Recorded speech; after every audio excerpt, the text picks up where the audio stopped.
Bonjour à toutes et à tous, bienvenue sur ce nouvel épisode. Aujourd'hui, on va parler d'IA et principalement de la façon dont les devs utilisent l'IA. On a un invité, Eric Burel, qui est... Salut Eric. Salut tout le monde.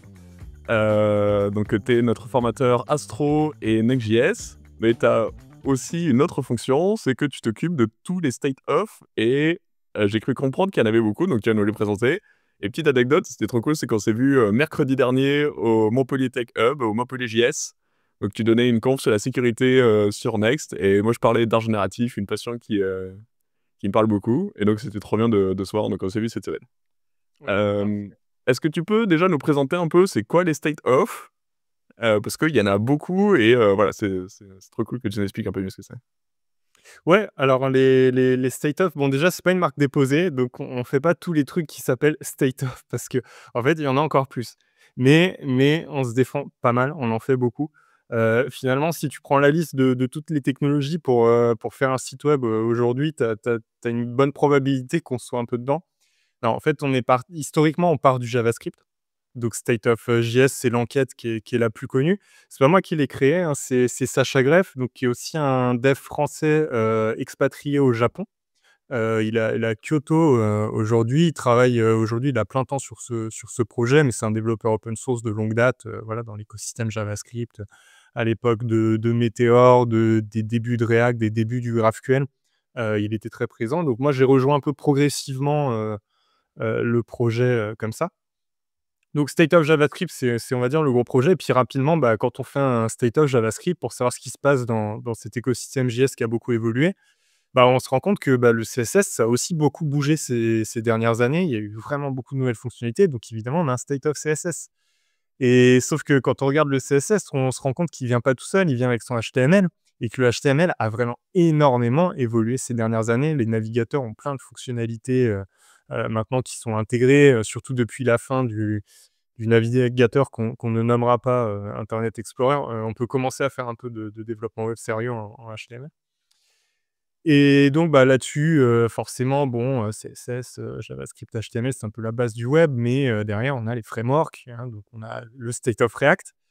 Derrière on a des façons de structurer nos API, donc on a un state of GraphQL.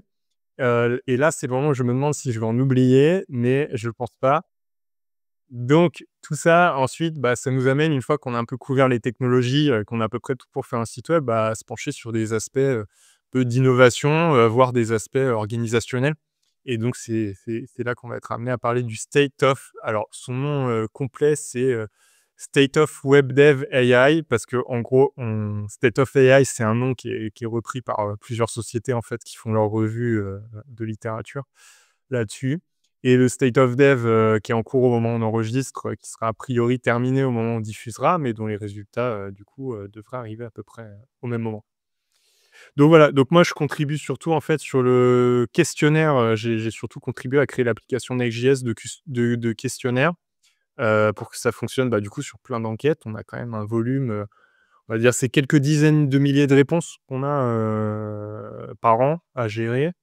On est à 4 000 sur le State of AI pour une première édition, mais il y a eu des trucs, la première édition sur HTML, en fait, les gens étaient complètement surpris de l'évolution du langage et je pense que si on élimine les réponses de bot, tout ça, on était à plus de 30 000, si je dis pas de bêtises. Enfin bon, quelque chose d'assez costaud. Donc je m'occupe de ça et Sacha Greff, lui, est à plein temps sur le projet, donc c'est vraiment lui qui décide des choix de sujets, qui travaille sur les questionnaires, qui va chercher les partenariats. Sur AI, par exemple, il y a plusieurs partenaires, mais il y a Google. On a dû discuter, avec Google au niveau de l'intégration de l'IA dans les navigateurs, par exemple. Ils se questionnent beaucoup sur ces choses-là. Donc c'est des données, qu'ils vont chercher.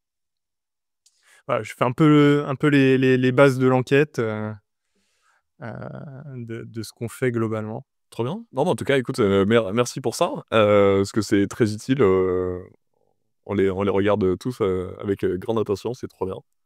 Est-ce que, avant de commencer peut-être à regarder les stats, tu pourrais nous présenter un peu c'était quoi l'ambition avec State of AI? C'était quoi les questions vraiment que vous posiez à l'avance, et qu'est-ce que ça parcourt un petit peu? Puis on va balayer les stats ensemble. Ouais, alors, bah, sur State of AI, disons qu'on a toujours été chercher un peu les phénomènes de mode, les tendances. C'est-à-dire que, enfin, faut savoir que c'est un format ouvert, c'est une enquête ouverte. Donc, méthodologiquement, ça s'oppose un peu aux enquêtes, statistiques qui, elles, vont par exemple dire: «Je vais interroger, 1000 personnes représentatives de la population. Je vais essayer de bien les choisir pour avoir toutes les opinions, et cetera, mais je vais en prendre le moins possible parce que, c'est un peu compliqué d'interroger des gens, donc je vais essayer d'avoir un échantillon pas trop gros mais bien fait». L'enquête ouverte, c'est une autre façon d'aborder le problème, c'est de dire, en fait, je vais laisser n'importe qui répondre et je vais plutôt viser du volume. Donc nous, on va essayer d'avoir vraiment plein de gens qui nous répondent pour identifier des grosses tendances.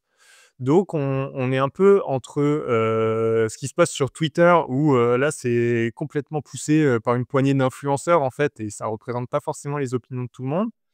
Et l'enquête scientifique, qui du coup est scientifique mais très coûteuse, va pas forcément être, faisable en temps réel. Enfin, il y a une latence et cetera. Bah, nous, on est un peu entre les 2. On essaie de capturer des tendances, mais en laissant un peu tout le monde répondre en tout cas, un nombre conséquent de personnes dans l'écosystème. Donc du coup, l'IA, bah, c'est l'incontournable parce que c'est le truc où, bah, tout le monde s'empare du sujet, chacun essaie de pousser sa technologie, il y a des effets de mode, il y a les réseaux sociaux qui viennent s'en mêler.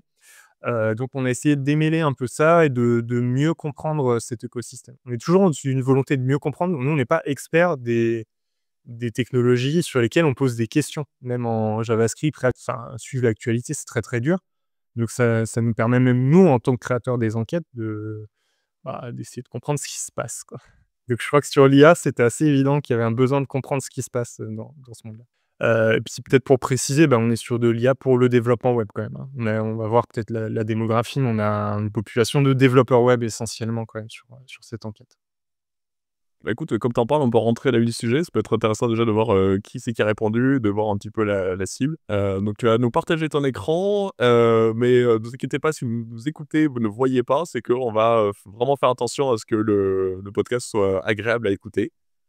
Voilà, et si vous voulez un petit bonus, vous pouvez switcher sur YouTube à partir de ce moment. Ouais, OK, donc bon voilà, on a la super intro de Sacha aussi pour comprendre, ces questions-là, hein. On se demandait, ce que les développeurs vont dépenser en intelligence artificielle, quels outils ils utilisent, enfin, quels sont leurs points de difficulté aujourd'hui? Parce que c'est quand même très neuf, hein, donc il y a quand même beaucoup de difficultés. Et donc si on passe, sur la démo voilà, pour la démographie, donc ça c'est plutôt, bah, justement pour situer. Comme c'est ouvert, on a besoin de savoir un peu qui répond. Ça permet de savoir s'il y a des biais ou pas. Il y en a, mais ça permet aussi de savoir dans quelle mesure.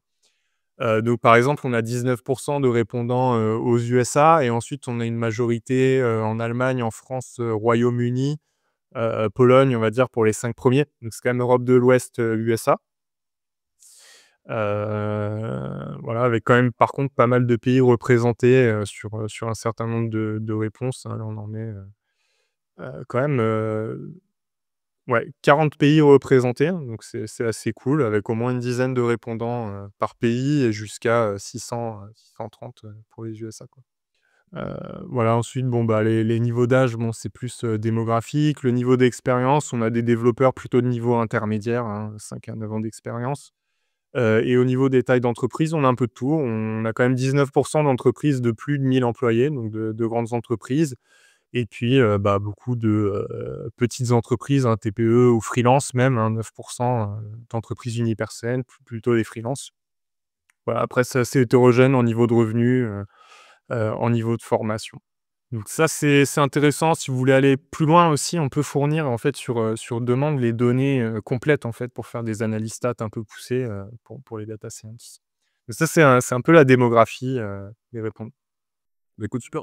Ouais, ouais, c'est super intéressant parce qu'on voit qu'il y a quand même une bonne diversité, donc c'est trop cool. Il y a pas trop de profils qui sont vraiment oubliés et bah, ouais, carrément, on rentre, là dans le vif du sujet, les modèles. Parce que ça, je pense que c'est quand même la grosse question, c'est quel modèle vous utilisez? Bon, clairement, hein, pas trop de surprises. On a une majorité de ChatGPT. Peut-être pour expliquer les graphes, en fait, parce que c'est assez élaboré le système. Alors tout ça, c'est Sacha qui l'a créé, hein, sur la vise. Lui, il est quand même, très, très bon en design. Et donc on a essayé de paquer pas mal d'informations. Mais en gros, on a les répondants qui ont utilisé la technologie, ceux qui voudraient, ceux qui en ont entendu parler, en fait, et ceux qui l'ont pas utilisé. Donc sur ChatGPT, il y a à peu près personne qui en a pas entendu parler. On a 97,2 qui l'ont utilisé ou qui en ont entendu parler et on a 91,2 des répondants qui l'ont utilisé, quoi. Donc c'est vraiment, c'est un peu la base des LLM, de l'IA générative et ça se retrouve dans nos stats, hein. Donc sur Donc là, on 4138 parle d'un répondants quand même, usage plus de hors 90. IDE. C'est plutôt, non?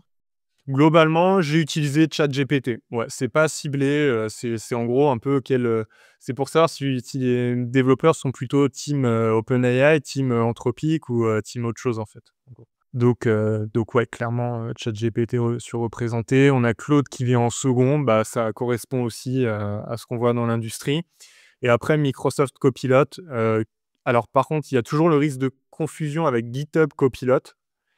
Et j'avoue avoir cherché la différence et je sais pas encore trop le dire. Je sais pas pourquoi en fait les noms ont été pris de façon, aussi proche, mais donc voilà, il y a quand même un risque que les répondants aient confondu GitHub Copilot et Microsoft Copilot. Donc je sais pas s'il est surreprésenté ou pas. En tout cas, par contre, Microsoft Copilot, hein, la solution plus la plateforme pour entreprise, je la vois beaucoup en entreprise autour de moi, par contre. Elle est effectivement représentée, en bureautique en fait aussi hors développement. Ouais, on a Gemini qui suit de près. Bon, on a les 3 de toute façon, Copilot, Gemini et Claude qui sont à quasi égalité, un peu plus de 50. DeepSeek, qui apparaît, assez tôt. Je pensais pas qu'il y avait, 44 d'usage. Donc ça dépend peut-être du moment auquel vous avez posé la question. J'ai l'impression que la trend, elle est un peu terminée, mais il y a peut-être, c'est peut-être publié au moment du pic de DeepSeek ou il y a un usage que je connais pas. Ouais, je pense que ça a dû être publié si je refais la chronologie, c'est peut-être juste après les grosses annonces qu'ils ont fait. Peut-être pour leur préciser, la grosse annonce de DeepSeek, c'est qu'en fait, ils ont réussi à passer beaucoup de bancs d'essai, avec brio, mais avec des modèles plus petits, en fait, et une meilleure architecture de modèle. Donc ce qui est super important dans le monde des LLM, parce qu'on parle de très, très grosses, IA, hein, en taille, quoi, des trucs qui pèsent des gigas, parce que par définition, c'est ce qui les rend puissantes et du coup, bah, tout le monde cherche des trucs, aussi puissants, mais plus petits, parce que moins cher à opérer, moins cher à entraîner, qui consomment moins d'énergie et cetera. DeepSeek a des versions open source aussi. Alors que, sur Claude, OpenAI, on est plutôt sur du privé, pur et dur. Donc ouais, c'est possible que ça a été un moment où c'était d'actualité. Et on voit les petits Français de Mistral à, un peu moins de 18. Ouais, Bon mais après c'est pas mal, c'est ouais, pas mal, c'est ouais. étonnant parce que je sais pas à quel point il y a un rayonnement international, mais je pensais pas les voir peut-être aussi haut même. Non, il y a un rayonnement international, mais en fait, ce qui est pas mal par rapport à ce classement, c'est qu'au moment où on a fait l'enquête, hem, j CodeStral, en fait, version 2, si je dis pas de bêtises, enfin, en tout cas, le nouveau modèle de code était pas encore annoncé. Donc Mistral, c'est quand même plutôt un généraliste qui avait pas forcément un ancrage dans la génération de code. Parce qu'on utilise quand même des versions un peu spécialisées des LLM en général, pour le code, le développement en général et Mistral n'était pas forcément un gros acteur là-dessus, il joue plus sur, bah, le côté généraliste et le côté souverain, européen, en fait, hein, clairement. Donc ouais, c'est une performance qui est pas si mal par rapport au type d'outil que c'est, quoi. Et j'ai une petite question. C'est, en fait, c'est un choix multiple. C'est-à-dire qu'en fait, moi, en tant que développeur, si j'avais répondu au questionnaire, j'aurais pu cocher plusieurs, en fait, de ces modèles. Donc par exemple, je peux dire que j'utilise un peu ChatGPT, heu, pour des choses, je sais pas, pour de l'analyse ou des choses comme ça, plutôt, Claude pour, la génération de code. Donc ça pourrait expliquer pourquoi des fois certains modèles sont peut-être pas mal représentés. Parce que en tant que développeur, c'est intéressant de tester différents modèles. Ouais, complètement. Tu peux effectivement choisir plusieurs outils et aussi, c'est des outils que tu as utilisés. Ça veut pas forcément dire que tu vas continuer à l'utiliser. C'est pour ça qu'en fait, là, en vert, on a les gens qui ont dit: «Ouais, j'ai utilisé, c'était génial». Il y a les gens qui l'ont utilisé et qui ont rien dit de plus et il y a les gens qui ont utilisé quand même et qui ont dit: «Par contre, c'était pas terrible». Donc il y a quand même des proportions, bon, elles sont assez faibles, hein, donc ça vaut pas le coup forcément qu'on détaille pour chacun. Mais on collecte aussi l'opinion. Par exemple, sur ChatGPT, tu as 91 de gens qui l'ont utilisé. Tu as 52 qui disent: «Et c'était positif», 34 qui disent: «Rien». Donc tu as quand même, plus de voilà, tu es pas loin des 90 qui étaient contents, que tu as que 5 de gens, qui ont trouvé ça négatif. Mais on collecte aussi cette info pour quand même faire la différence entre, «Ouais, je l'ai utilisé et je vais probablement continuer» ou en tout cas «J'étais content» versus, «Je vais arrêter» en fait. On voit par exemple Et je que les gens sont, plus insatisfaits de Copilot que de ChatGPT par exemple. C'est assez net, il y a 3-4 fois plus de gens, qui sont mécontents de Copilot, ouais. Ouais, c'est le truc qu'on te met en entreprise, donc je sais pas si ça joue avec le fait d'être, peut-être un peu forcé. Je vois beaucoup de gens forcés, en fait, à utiliser Microsoft Copilot, tout simplement parce qu'ils sont en environnement Microsoft et qu'ils ont pas forcément le choix, pour plein de raisons, après légitimes d'un point de vue d'entreprise, hein. C'est-à-dire, contractuel, confidentialité, cohérence avec tous les autres outils bureautiques de l'entreprise. On peut comprendre qu'on multiplie pas les fournisseurs. Du coup, il y a peut-être un effet là-dessus. Il y a peut-être aussi la confusion avec GitHub Copilot parce que, aussi, plus tu as un outil qui est utilisé, mais plus il risque, d'avoir des opinions négatives, ça peut être un signe de maturité, en fait, d'avoir beaucoup d'opinions négatives. OK, intéressant. Ça, on le voit beaucoup, sur les frameworks. Tu as le hype initial, hein, tu as le ping-pong, c'est pas sur ce type de chart, mais tu as le ping-pong typique où peu de gens l'utilisent, tout le monde est content. Puis quand on commence à être mature, en fait, on a une opinion très modérée des c'est Très bonne remarque. Ouais, voilà, bon, c'était surtout les gros modèles. Après, il y a un peu les autres, mais là, c'est un peu le mix, de tout. Des trucs qu'on a peut-être triés un peu n'importe comment ou que les gens nous ont répondu un peu au pif parce que, faire le tri entre ce qu'est un modèle, ce qu'est une plateforme, on en reparlera, mais un RAG, un assistant de code, ça peut être un peu compliqué, donc ça peut être un peu fou. Ensuite, on a un peu pour chaque section, des, pain points, hein, des points de difficulté, de souffrance. En fait, spoiler alert, c'est un peu les mêmes sur chaque section. Qui importe, telle librairie ou qui fait telle chose en React et il t'invente les librairies qui permettent de faire le truc que tu as demandé, parce que la librairie n'existe pas encore, parce que tu as demandé un truc tellement bien que ça n'existe pas. Ça, c'est caractéristique. Donc tu as quand même 46 des répondants qui disent que c'est leur pain point, majoritaire. Et ensuite la taille du contexte, c'est, je peux pas mettre tout mon code dans, ChatGPT pour, qu'il comprenne toute mon application et tout le code que j'ai écrit dans toute ma vie. En fait, j'ai que, 200 000 tokens, c'est-à-dire, à la louche, on va dire 200 000 mots ou caractères, je peux pas en mettre, 20 millions. Donc ça, c'est ce qui revient avec 16 des pain points. Mais les hallucinations, ouais, sont clairement majoritaires en point de difficulté, aujourd'hui, quoi. J'avais publié sur Human News il y a pas longtemps un article où, il profitait justement de l'hallucination des noms de paquets, NPM pour de la sécurité et c'était assez flippant. Donc, assez souvent, ouais, les différents LLM peuvent suggérer du code avec des noms de paquets qui, en fait, n'existent pas, mais c'est souvent les mêmes noms qui reviennent et du coup, il y a des hackers qui font des vrais libs qui font ce que vous pensez, mais en plus en injectant, du code, malicieux. Et c'est, très pervers donc, ouais, j'étais assez impressionné de la technique de piratage, là-dessus. Ouais, ouais, l'inventivité, en fait, les pirates se sont quand même très, très bien appropriés ces technologies, enfin, plus vite que les développeurs, je pense. Même beaucoup plus vite. Ouais, je me rappelle de cette publié, c'est assez impressionnant.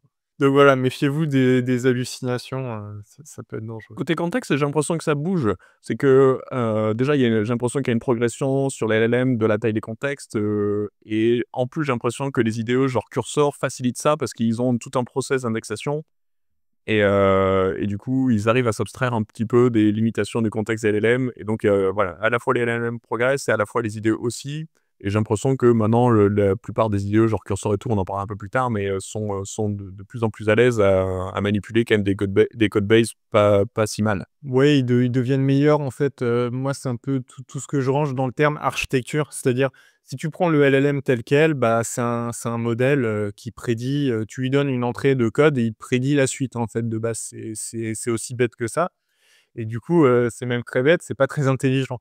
Donc ce qui compte, c'est la façon dont tu vas l'utiliser en disant, d'abord, ouais, effectivement, découpe ce code en morceaux peut-être qui font sens, pour le faire rentrer dans ta fenêtre de contexte. Après, même si elle est large, tu as des modèles avec des fenêtres de contexte à 200 000 caractères, tout ça. En général, de toute façon, tu vas essayer d'éviter d'aller à la limite de contexte. C'est des maximums théoriques, mais la qualité baisse beaucoup. Donc il vaut mieux avoir plusieurs prompts, en fait, plus petits, dans tous les cas. Même quand le modèle tolère des grands contextes, ça marchera toujours mieux et du coup, effectivement, il y a une progression là-dessus qui est assez impressionnante. Donc de toute façon, c'est directement minoritaire, hein, les hallucinations, c'est quand même la grande majorité et c'est à peu près ce qui ressort, sur tous. On passe côté éditeur. Allez, c'est parti.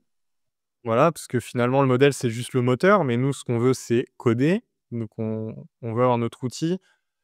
Bon, a priori, top 1 de l'utilisation, c'est Cursor, hein, avec 33% des répondants sur 4000 qui l'ont utilisé. J'ai trié peut-être par sentiment un peu pour voir ce qui se passe.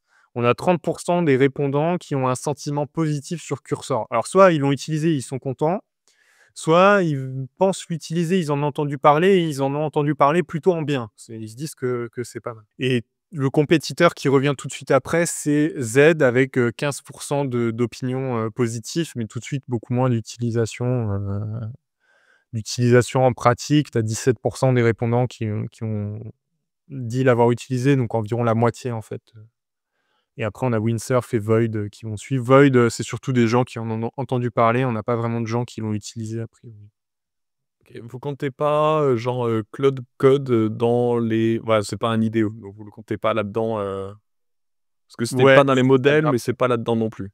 ça vient après en fait, ce qu'on a mis dans autre. Là, c'est les spécialisés parce que c'est vrai qu'ils ont quand même fait beaucoup de bruit en disant: «Bah, on va faire un éditeur de texte qui est IA first». C'est-à-dire, il est fait pour optimiser l'utilisation de l'IA et tout est optimisé pour ça. Je suis toujours très étonné de la com de Z qui communique sur la vitesse. Encore, leur dernier article, où ils annoncent, des nouveautés sur l'IA, en fait, leur titre même, il est centré sur la vitesse et j'arrive pas à savoir pourquoi ils font ça. C'est que enfin, en tout cas, moi, je suis pas gêné de la vitesse de curseur, de l'affichage ou je sais pas, j'ai pas mes tabs qui s'affichent pas assez vite ou et je suis étonné que leur principal com soit là-dessus. Je sais pas s'ils vont changer ou et visiblement ça touche un public, parce que je m'attendais pas à le voir au donc il est 2 fois moins utilisé que Cursor, mais c'est quand même un acteur plus récent et je suis étonné de le voir aussi près de Cursor et je sais pas ce que tu en penses, mais Ouais, bah, alors Cursor, de mémoire, hein, je ne vais pas dire de bêtises sur ces outils-là, mais pour moi, c'est un VS Code-like, hein, c'est-à-dire que tu restes sur une grosse appli, Electron à la fin. VS Code, c'est du Electron, donc c'est du logiciel, c'est une appli web sous forme de logiciel. D'ailleurs, hein, Atom à l'époque de GitHub était aussi sur cette techno et donc tu as Microsoft qui a racheté GitHub, donc c'est cohérent de retrouver cette technologie-là sur VS Code et Cursor, c'est un peu un VS Code-like, je sais même pas si c'est pas un fork, à la base. si, complet, ouais, ouais, c'est vraiment un fork de VS Code, ouais, ouais. Ouais, donc tu es sur un truc quand même lourd, réputé pour être lourd, hein. C'est le cycle de vie des éditeurs de texte. Ah, il est nouveau, super léger, puis on met des fonctionnalités, puis il est lourd, puis il y en a un nouveau. Et donc, bah, je pense que c'est le même cycle avec Cursor et Z. C'est-à-dire dire, bah ouais, du coup, moi, j'ai fait un éditeur de texte que j'ai recodé de zéro, qui est plus léger, plus efficace, plus rapide, sachant que bah, la lenteur de l'éditeur de VS Code est quand même un peu critiquée. Et la lenteur des LLM est aussi critiquée. Donc, je comprends que tu puisses aller sur une optique de vitesse. Enfin, je n'achèterais pas pour ça, mais j'entends que certains développeurs bah, aiment bien un truc léger, rapide, efficace, quoi. OK. Et si je dis pas de bêtises, au moment où on enregistre, ça fait quelques jours que Windsurf a été racheté par OpenAI, c'est ça? Ou c'est encore une promesse? Je sais plus. J'ai vu des articles sur où c'était sur, 3 000 000 Moi, j'ai entendu un rachat avec, une somme, assez importante. Je vais pas leur donner pour pas faire des fake news, mais je me dis, j'aurais peut-être dû faire des éditeurs de texte à l'époque d'Atom, tout ça, j'avais envie de faire ça et je crois que j'aurais dû, il y a peut-être un coche, un coche raté, c'est trop tard. C'était dans 6 mois, hein, fallait se lancer, pile à ce moment-là. Pour rappel, les répondants ont répondu à peu près sur quelle période? Parce qu'en fait, on s'aperçoit que ça bouge énormément et ça se trouve, si on reposait la question dans 3 mois, les réponses seraient différentes. À peu près il y a 1 mois, on va dire, on va situer ça à avril. C'est pas moi qui mets en œuvre l'enquête, donc je suis ça de loin sur la maintenance plutôt, vérifier que ça saute pas sur Vercel et la bonne nouvelle, c'est qu'en fait, une appli Next, hébergée en serverless, bah, en fait, ça bouge pas, ça saute pas, donc j'ai pas grand chose à faire. Donc c'est Sacha qui a lancé, mais j'ai plutôt avril, on va dire, printemps 2025 pour être large, sur l'actualité. OK, trop bien. Donc quand même curseur loin devant, que ce soit sur l'usage ou, le sentiment que les gens en ont. Ouais, ouais, clairement. Donc ça, c'est pour les spécialisés parce qu'évidemment, si tu ouvres à tout le monde, tu retrouves, VS Code, à 41%, hein, donc même plus en termes d'utilisation que Cursor. Pas forcément avec Copilot, c'est-à-dire qu'il reste, l'idéo privilégié des gens qui nous répondent. Il y a 41% qui sont plutôt VS Code. Ce qui fait que moi, j'en déduis qu'il y a un avenir pour les solutions qui sont intégrées à des éditeurs de texte traditionnels. Donc GitHub Copilot qui vient en deuxième en fait dans la liste. Alors on l'a mis dans IDE, je pense qu'on a essayé de le mettre là où on pouvait. C'est super dur d'expliquer que c'est un assistant de code dans un IDE, non machin. En tout cas, il y a 19% des répondants qui disent l'utiliser. Donc quand tu mixes les deux, le couple VS Code GitHub Copilot, même si on l'a pas mis en spécialisé, en fait, il est très, très fort, hein. Et voire peut-être, pas loin d'être majoritaire ou en tout cas dans le deuxième avec Cursor. Ouais, donc on découvre aussi des réponses, NeoVim fait un bon quatrième, ça me fait toujours rire. Bon, c'est assez cool, donc NeoVim, c'est la reprise de Vim, mais avec une architecture logicielle, modernisée pour qu'il soit plus extensible et cetera, mais avec le même esprit d'un éditeur de texte, ultra minimaliste. On a quand même 10% de répondants, qui nous disent utiliser NeoVim. Dans l'écosystème Next, ça a été un peu repopularisé par Lee Robinson, qui est le directeur produit de chez Vercel et donc beaucoup sur Next.js, qui a fait un super tuto sur NeoVim, parce que, parfois, on a envie de retrouver son éditeur de texte léger. Je sais pas du tout s'il y a de l'IA dans NeoVim. Probablement, il y a toujours quelqu'un qui fait un plugin pour.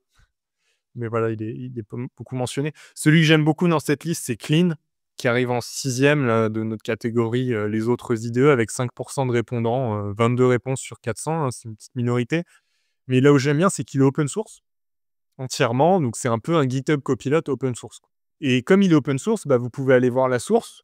Et en 2025, aller étudier la source d'un agent de code qui vous aide à programmer, je ne sais pas comment on peut imaginer un projet open source plus instructif au niveau des LLM, quoi. C'est juste génial d'aller se plonger en fait dans l'implémentation de cet agent. Ça veut dire que vous pourriez apprendre un peu comment on fait et comment le faire vous-même ou comprendre ce qui se passe sous le capot de toutes ces autres solutions IA qui sont pas forcément du tout open source, quoi.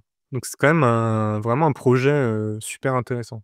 Voilà, après on a IntelliJ, hein, si vous êtes en entreprise. On a un plugin Avente.nvim, il faudrait voir ce que c'est. Peut-être un plugin IA, je sais pas trop, et de WebStorm et d'autres outils qui ressortent. On a Bolt qui s'est retrouvé dans les IDE. Ça, je pense que c'est quand les répondants nous proposent des réponses, on les met. Donc il y a des gens qui considèrent Bolt comme leur IDE. Comme tu peux éditer ton code en live, peut-être qu'ils sortent jamais de Bolt. Mais voilà, on en reparlera dans sa propre catégorie, il s'est un peu perdu. Ouais, on a un peu de stats et bon, pour les pain points, hein, on a le contexte qui revient en point de difficulté.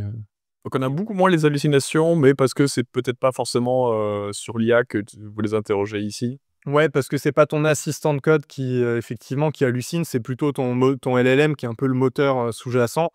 Mais par contre, dans l'éditeur de texte, tu vas pouvoir voir les problèmes de contexte où tu vas pas pouvoir mettre tous tes fichiers, où il va y avoir des problèmes, quoi.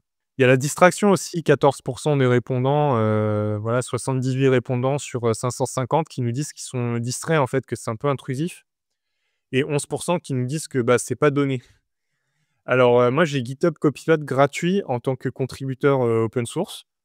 Ce qui me fait toujours rire parce que c'est un peu, on a entraîné un truc qui vaut plusieurs milliards et qui est un peu l'avenir du code sur la base de ton code source. Donc, on va te donner l'abonnement à 10 € par mois pour te remercier. Mais c'est mieux que rien, je me plains pas. Mais voilà, ça peut être cher quand même aussi à l'échelle. Voilà, sur les éditeurs de texte qui restent quand même, on note un gros sujet chez les développeurs. Je crois que ça ne s'arrêtera jamais. Donc là, on reste, en fait, c'est toujours un peu le même monde, hein. C'est plusieurs façons de l'aborder. Là, on va parler des assistants de code. Donc avant, on a parlé du modèle, donc c'est un peu le moteur qui est sous-jacent. De l'éditeur de texte, c'est la surcouche logicielle qui est autour. Et l'assistant de code, c'est un logiciel construit sur le LLM qui, effectivement, t'aide à programmer, quoi.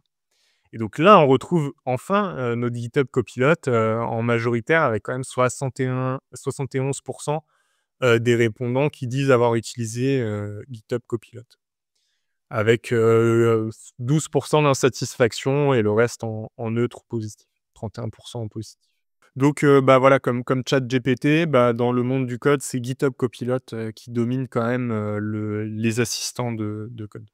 Est-ce que les gens ils sont contents? Parce qu'en fait, on peut comprendre la dominance un peu de Copilot parce que c'est intégré dans l'éditeur le plus utilisé. Mais est-ce que c'est vraiment bien? Ça a l'air. Enfin, les gens ont l'air d'être contents quand même. tu as 34% de sentiments positifs, alors que le deuxième, c'est pas forcément dans l'ordre, là, mais le deuxième, c'est Supermaven avec 12,8. Voilà, sachant que bon, les autres, il y a un potentiel, hein, comme ils sont moins utilisés, bah, on verra aussi ce que ça donne, mais ouais, Copilot, les devs sont plutôt satisfaits.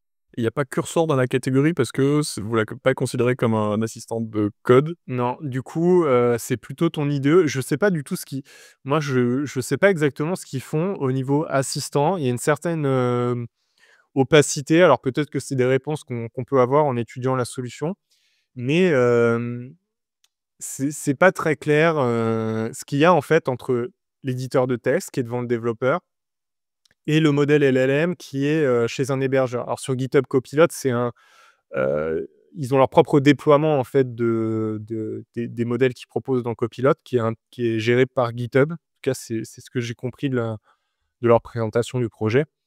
Hem Et bah, ce qu'il y a entre les 2, c'est un peu flou.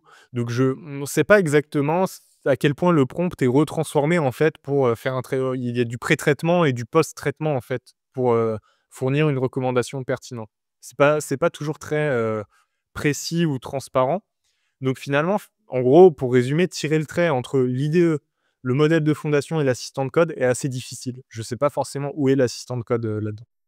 Pour les plus curieux, ce matin, il y avait un article sur comment Cursor indexe la codebase sur Human Codeur News. Donc c'est publié le 12 mai, je pense. Donc ouais, bon, si vous écoutez, n'hésitez pas à y revenir. Il y a un article assez détaillé sur comment il fait les chunks, comment il indexe, comment il protège, qu'est-ce qu'il protège ou pas. Voilà. Ouais, voilà, bah, techniquement, pour moi, quand tu dis ça, tu parles d'un assistant de code.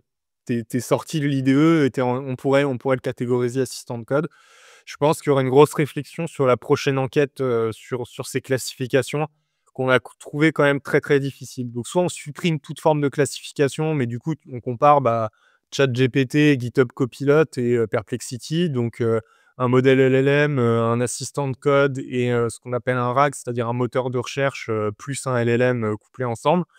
Heu, c'est super dur. Donc bon, j'espère que ça sera clarifié d'ici l'année prochaine. C'est un peu la prise de tête pour la conception des enquêtes, ça, tout cet aspect.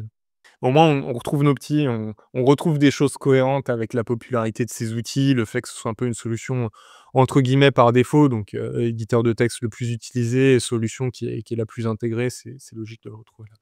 Donc après, on a plein de gens que je connais pas, Tabnine, Supermaven, Amazon Q Developer, Codo, Xcodium, Hider, voilà. Si vous cochez toutes les cases, en connaissant ces outils, bah, c'est super, vous êtes à la mode. Je précise que les technologies sont choisies dans un process ouvert. On a un GitHub, en fait, DevoGraphics, et en fait, tout le monde peut contribuer aux enquêtes et on va solliciter des gens, qui connaissent un peu le sujet pour nous donner aussi les listes d'outils qu'ils souhaiteraient voir intégrés, en fait, en amont de l'enquête.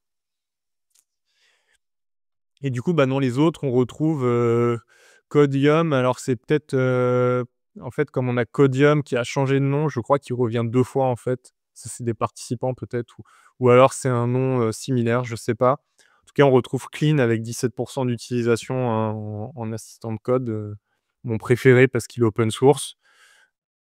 T'as même Codium en 8e place avec une faute d'orthographe qui est probablement le même, j'espère, que le premier, sinon c'est très confusant.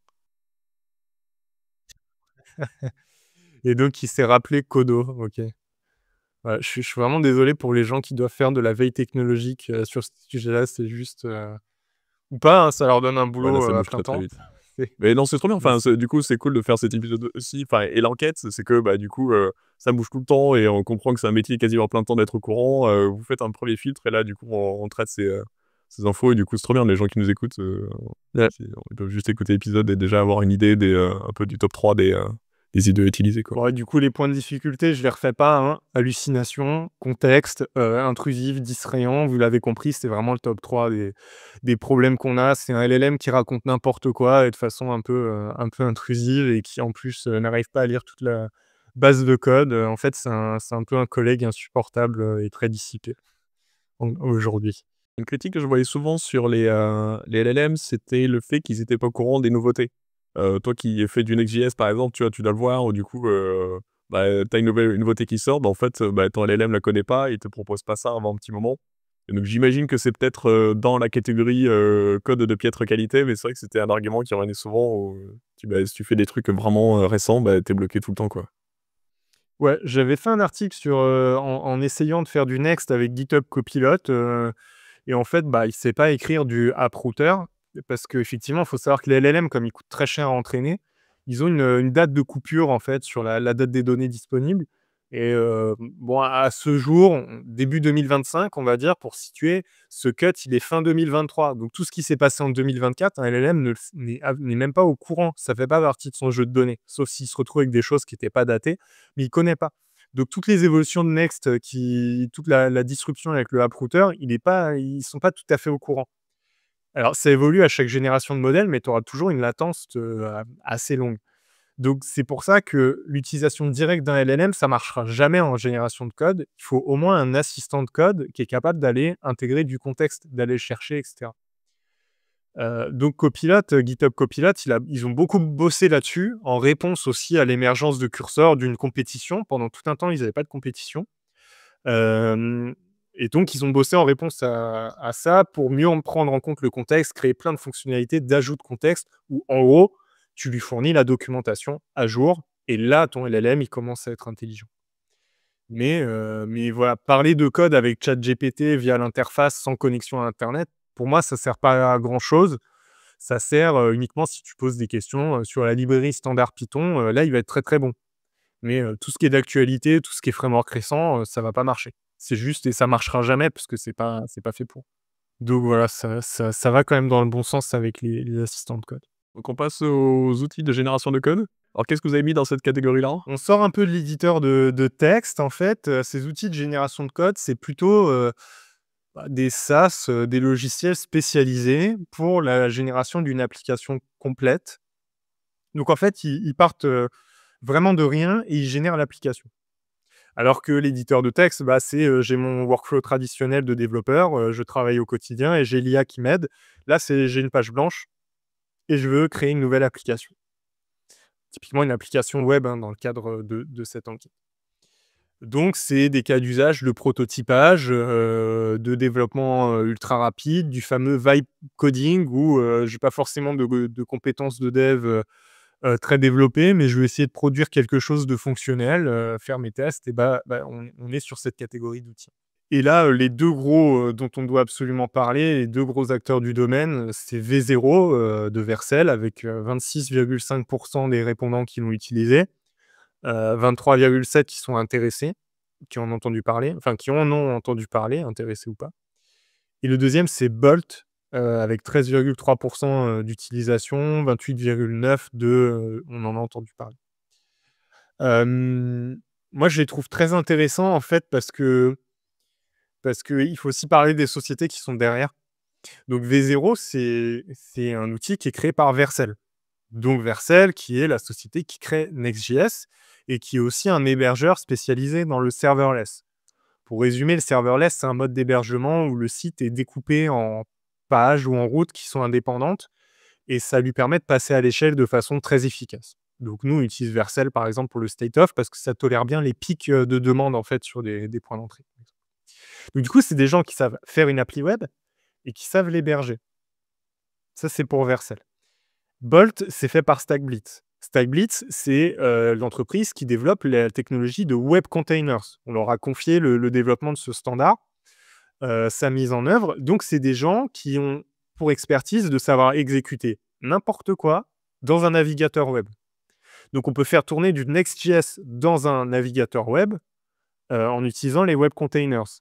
Et ils ont fait un framework de tuto qui est génial pour parler de la formation aussi, hein, qui a tous notre métier, c'est quand même important, qui te permet de faire du Next sans aucune installation et qui tourne chez toi dans ton navigateur. C'est quand même génial pour montrer, pour faire des démos, pour montrer des patterns, tout ça, c'est incroyable, quoi. J'ai monté un site sur ce principe qui s'appelle nextpatterns.dev, où je montre quelques failles de sécurité, par exemple, hein, par rapport au meet-up dont on parlait sur Montpellier la semaine dernière. On a parlé de ça. Je fais des démos avec les web containers. Et donc, en fait, du coup, c'est pas étonnant de les retrouver dans l'IA parce qu'ils ont tous les ingrédients pour savoir créer des IA qui génèrent du code parce qu'ils sont en capacité de tester ce code, en fait. de tester facilement du code qui a été généré par une IA.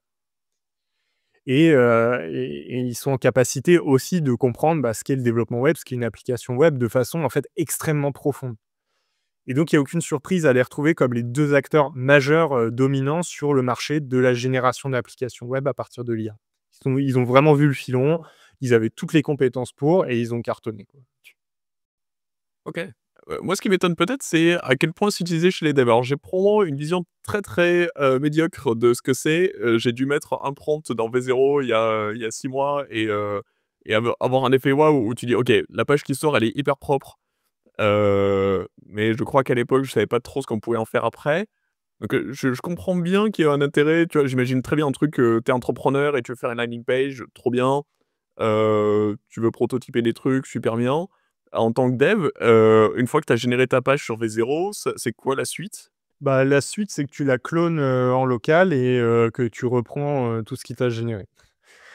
En gros, il est quand même plutôt spécialisé historiquement, hein, ils sont partis plutôt du front-end, donc ils te génèrent une interface et on va dire qu'ils remontent, progressivement vers le back-end. Donc c'est vraiment, application web, au sens littéral. Ils te génèrent une interface avec des pages, avec des menus, avec, un certain nombre de composants, et puis éventuellement un back-end, derrière, pas trop lourd. Bolt, il va t'inciter lourdement à te brancher à Supabase, je le prononce à la française, Supabase, pour ceux qui veulent, chercher. Donc c'est-à-dire une espèce de Firebase, open source, donc un back-end en fait, clé en main, que tu gères avec une interface graphique, qui te gère la base de données, les utilisateurs, les connexions, toute cette partie back-end. Ça se branche très bien avec ce type d'outil. Donc la suite typiquement, c'est tu reprends, tu clones chez toi, tu sors de Bolt, tu pas censé vivre, et développer éternellement dans l'interface de Bolt. C'est plutôt pour mettre en place ton appli. Par contre, ça évolue vite. Si tu as testé V0 il y a quelques mois, la course, ils vont en fait sur une sorte de course au full stack, pour, générer des back-ends, fonctionnels en fait ou s'interfacer avec des outils qui permettent de le faire. En tout cas, c'est plutôt ça l'optique, de ces outils-là. Donc ça se bataille presque avec un agent de curseur, par exemple, parce qu'on est à peu près sur la même valeur ajoutée? En fait, Cursor va avoir du mal, même GitHub Copilot, tout ça, ils vont avoir du mal à te générer une appli de zéro, en fait. C'est pas forcément leur spécialité. Si tu dis: «Je veux une appli Next», typiquement, il faut quand même reconnaître que dans le web, il y a plein d'usages qui sont de type liste, formulaire, vue détaillée. C'est-à-dire opération, créer, lire, mettre à jour, supprimer, afficher des listes, faire des recherches administratives. Il y a beaucoup d'applis un peu administratives comme ça. Cursor, il va pas savoir te générer ça, entièrement, il va te le faire un peu fichier par fichier, il va falloir que tu le guides. Ça va être plus facile de générer ce type d'appli avec Bolt et puis après de l'ouvrir dans ton Cursor pour ensuite retravailler fichier par fichier. Pour être, utilisateur de Cursor, je pense que ça bouge parce qu'ils ont fait des gros projets des gros progrès sur agents, sur ce qu'ils appellent les agents et c'est vrai que maintenant il est quand même assez débrouillard pour, dire: «OK, j'avais testé sur des trucs génératifs et des trucs comme ça et du coup, il sait mettre un peu un socle en place, dire: «OK, pour ce truc-là, il faut que je crée, 4 fichiers JS, puis un CSS, puis un HTML, puis que je crée le truc, je sais pas quoi» et il peut lancer la génération en parallèle. Alors peut-être qu'il y a une limitation sur la taille, mais il est pas mauvais pour, maintenant pour faire des socles un peu techniques comme ça ou alors il y a pas les images, c'est que du code. Peut-être que V0 et tout apporte un plus. Ce qui me semblait que c'était très graphique, donc je pense qu'il a même, apporté des images ou autre, mais ouais. Non, exactement, en fait, ils se recoupent et GitHub Copilot sur la dernière version de VS Code, a sorti aussi un mode agent. Je sais pas s'ils le considèrent encore comme expérimental. Je crois que c'est bon sur cette version, c'était expérimental sur la précédente. Mais effectivement, voilà, ils réagissent à ce qu'ils considèrent comme étant une compétition parce que ça finit par se recouper et c'est vrai que du coup, les IDE, les assistants de code existants vont essayer d'aller vers la génération d'applications. C'est tout ça finit par se recouper clairement, hein, pour essayer d'avoir un peu tout le marché, chez soi, quoi.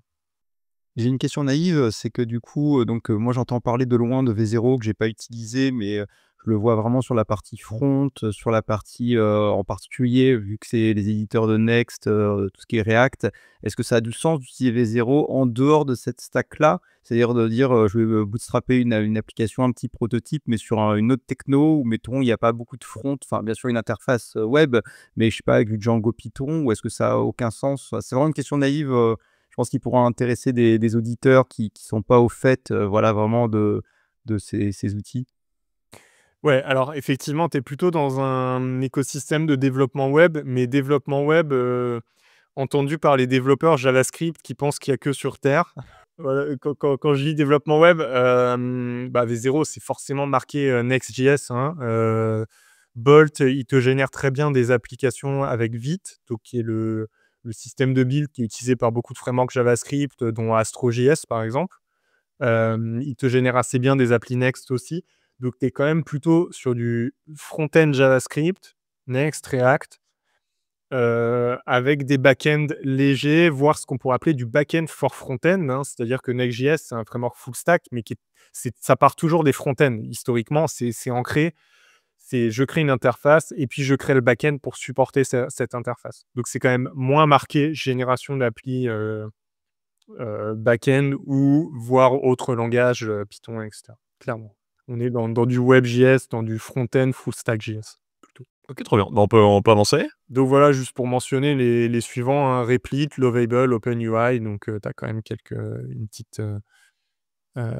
challengers pour que l'innovation se poursuive. Bon voilà, les pain points, hein, code, pas très qualitatif.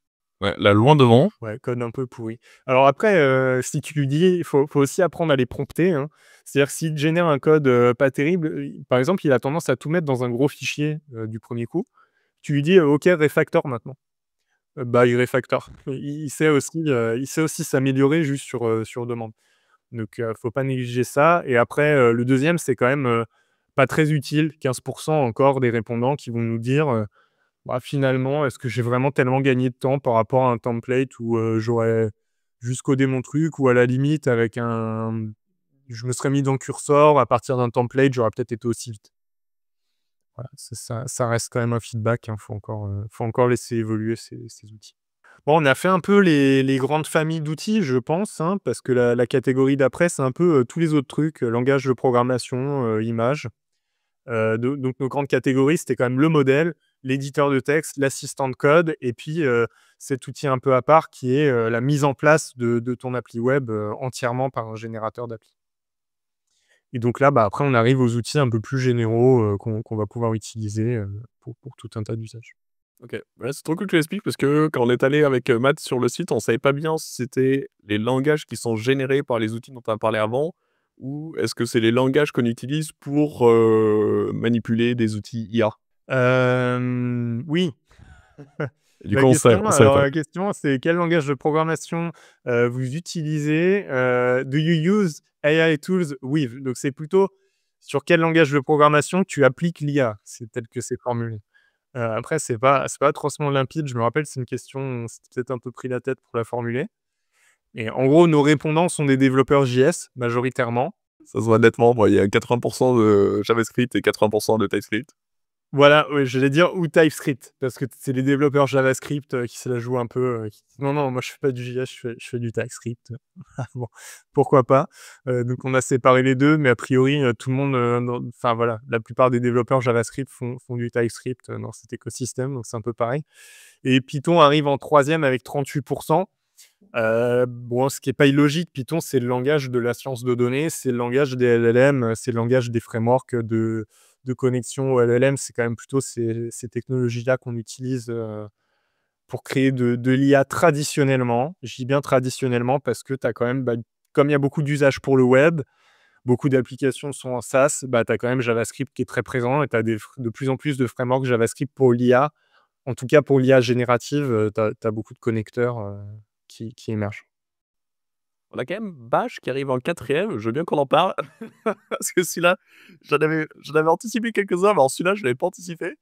Alors en plus, c'est super représentatif parce que, c'est 569 réponses, sur, 3 527, donc 16 des répondants. Donc c'est pas une erreur, quoi. C'est 550 personnes qui nous disent, en gros: «Utilisez ça». Je suis pas étonné parce que écrire des scripts bash, c'est, parfois nécessaire, hein, pour du back-end, pour trier des fichiers, pour plein de trucs et c'est aussi nécessaire que c'est atroce parce que, c'est un langage horrible qui a 50, en plus variantes, hein, parce que tu fais du bash, shell, bref, Tu as tout un foisonnement en fait je sais pas si on peut parler de runtime pour du bash, en tout cas de façon de l'exécuter avec des syntaxes légèrement différentes. Bref, c'est horrible. Donc ouais, je suis pas étonné qu'il y ait un peu de génération de scripts. Je sais pas trop, ouais. Ou alors c'est juste des gens qui font des scripts pour pirater d'autres gens, peut-être. Oh, tu peux peut-être avoir des mini-scripts d'appel à Oliama ou peut-être des trucs comme ça en local ou du Cloud Code ou Ouais. Ouais, ou c'est que, bah, c'est relou à écrire et donc tu passes directement, à l'intelligence artificielle pour ton code bash. En tout cas, ouais, on a une popularité au même niveau que PHP. Il y a peut-être une question que je me pose, c'est aussi que, c'est un peu aussi une réponse à choix multiples. C'est-à-dire que, par exemple, je sais pas, je suis dev Ruby, il y a du front, JS et j'ai besoin de faire un peu de DevOps pour déployer mon appli, mettons, à la main sur un serveur. Bah, peut-être que j'ai besoin d'un peu de Bash, un peu de JavaScript, un peu de Ruby, et finalement, je vais cocher les 3 cases et enfin, pour autant, je suis pas exclusivement développeur JS ou, Bash. Ouais, on peut quand même dire que tu as une bonne représentation des langages back-end, hein. Tu as quand même 38 de Python, donc tu as PHP à 16, Go à 12, Java à 11, Rust à 10. Donc Rust, tu es même potentiellement carrément sur du logiciel ou des librairies, 7 de C, du Ruby. Tu as un peu de mobile qui vient derrière, hein, Kotlin, Swift, Dart, et cetera. Donc tu as quand même, c'est peut-être plus disparate, mais au final, si tu fais la somme des répondants, même s'il y a un peu d'intersection, bah, tu as quand même beaucoup de développeurs back-end, tu as beaucoup de langage back-end dans les réponses. Ce qui est assez logique parce que c'est encore assez coûteux avec le matériel qu'on a d'embarquer directement des LLM sur nos appareils. Donc généralement, on fait appel à des API. Ça risque d'être très souvent une mauvaise idée d'appeler une API côté client pour des raisons de quota ou autre. Donc c'est finalement souvent le back-end qui va faire intermédiaire. Donc j'imagine que peut-être c'est probablement ça qui explique le... Ouais, ou tu as de la génération de code back-end avec l'IA, hein, dans cette réponse aussi, hein, tout simplement, hein. Donc tu as quand même des gens qui génèrent, leur classe Java et cetera avec l'IA. C'est pas qu'un truc de dev JavaScript. Ils sont forcément surreprésentés parce que, bah, c'est le langage le plus parlé avec Python, hein, JS, Python, à peu près au même niveau, sur les stats que j'ai en tête en tout cas. Mais ça veut pas dire que le back-end, a disparu, qu'on génère qu'un type de langage. Il y a pas du tout, d'homogénéisation là-dessus. Chacun continue à travailler sur sa stack traditionnelle, et intègre l'IA dans sa stack, je pense. Ok, ok, je comprends. Donc voilà, on avait quand même un peu de tout. Après voilà, on a d'autres sujets, génération d'images. Alors ça, je crois, c'est le domaine qui bouge le plus, donc c'est très, très difficile. On a une majorité de DALL-E avec 42 de répondants, mais c'était avant la sortie de GPT-4o et du modèle image sous-jacent parce que, je me suis pris la tête à aller voir si, 4o c'est un modèle d'image ou pas. Donc le modèle sous-jacent, c'est GPT Image 1. Donc en gros, c'est le truc qui fait les starter kits, et les studios Ghibli, sur LinkedIn. C'était juste avant et en termes de qualité, le saut est tellement, phénoménal qu'on peut s'attendre, sur une prochaine enquête à voir ces outils, remplacer, DALL-E. J'ai lu quand même de la part d'OpenAI qui disait que DALL-E restait, très populaire. C'est un peu leur premier modèle de génération d'images. Pour eux, ils considèrent déjà ça comme, super vieux. C'est peut-être 2 ans, quoi. Heu, mais ça reste populaire dans nos réponses, quoi. Après, tu as Midjourney à 31 et Stable Diffusion à 24. Après, tu as du Grok à 9. Je soupçonne une réponse de radin, parce que Grok, c'est un modèle horrible. C'est le modèle de Twitter. C'est un truc, donc sans filtre, complètement, enfin voilà, sans protection contre les biais. Enfin, c'est une horreur, mais complètement gratos. Donc je soupçonne quelques radins, 9 de radins parmi les répondants ou de gens qui sont, encore sur Twitter. Après, on a Adobe Firefly. Ça, c'est une bonne surprise. Je suis un peu ce que fait Adobe. On en parlait justement un peu sur le montage vidéo, tout ça. Adobe Express et Adobe Firefly, c'est un peu leur suite qui intègre beaucoup de générations à partir de l'IA. Je trouve que c'est un outil assez prometteur quand même pour la génération d'images, le graphisme assisté par l'IA, c'est assez intéressant. Il y en a un dernier que je citerai, c'est quand même Flux. Seulement 2 de répondants, hein, 73 sur 3 513. Mais pourquoi je le mentionne? Parce que c'est un modèle de Black Forest Labs, de la forêt noire, donc un modèle allemand qui, comme Mistral, a l'avantage d'être un modèle souverain. et qui est maintenant intégré à Mistral, en fait. Ils ont un partenariat avec Flux et c'est ce modèle-là qui génère les images de Mistral.